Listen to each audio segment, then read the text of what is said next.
Hello all, நான் இன்னைக்கு ரொம்பவே டேஸ்டியான மஷ்ரூம் கிரேவி பண்ண போகிறேன். இந்த கிரேவி வந்து ரைஸோட மட்டும் இல்லாமல் இட்லி, தோசை, சப்பாத்தி, ஈவன் பூரிக்கு கூட ரொம்ப டேஸ்ட் நல்லாயிருக்கும். ரொம்ப ஈஸியாகவும் பண்ணலாம். இதுக்கு தேவையான இன்க்ரீடியன்ட்ஸ் பார்க்கலாம். முதல்ல மஷ்ரூம் 200 கிராம் எடுத்திருக்கேன். இதை வந்து இந்த மாதிரி சின்ன சின்ன ஸ்லைஸாகவும் கட் பண்ணி வச்சுருக்கேன்.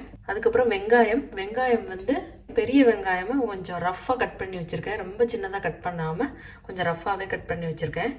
அப்புறம் 2 தக்காளி, வெள்ளைப்பூடு 3 பல்லு,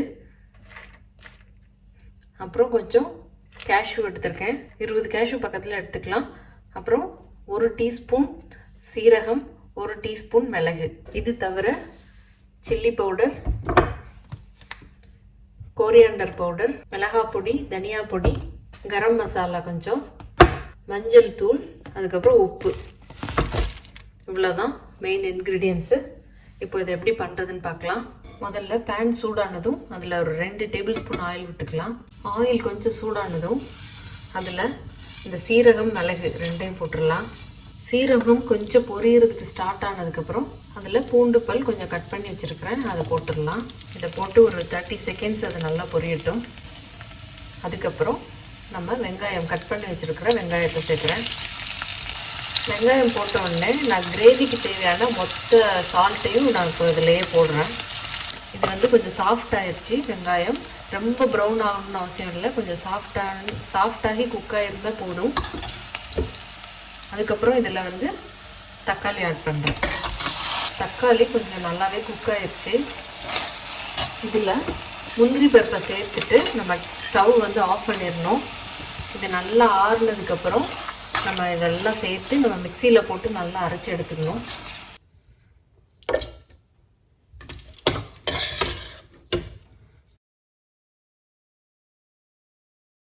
இப்போ இதை நல்லா பேஸ்ட் மாதிரி நான் அரைச்சிட்டேன்.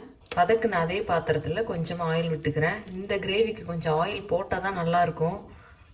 ஆயில் கான்சியஸாக இருக்கிறவங்க கொஞ்சம் கம்மியாக சேர்த்துக்கலாம். ஆயில் கொஞ்சம் சூடானதுக்கப்புறம் இந்த பேஸ்ட்டை நான் அதில் போடுறேன். இப்போதைக்கு தண்ணி விடாமல் அந்த பேஸ்ட்டை மட்டும் நம்ம இந்த பேனில் போடணும். ஆயிலில் நம்ம இதை போட்ட உடனே இதில் வந்து மசாலா சேர்த்துடலாம். மஞ்சள் தூள் ஒரு 1/4 டீஸ்பூன் சேர்க்குறேன்.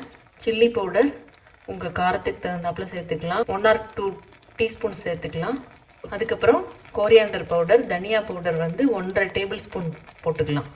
இதெல்லாம் சேர்த்து நல்லா மிக்ஸ் பண்ணி விடணும்.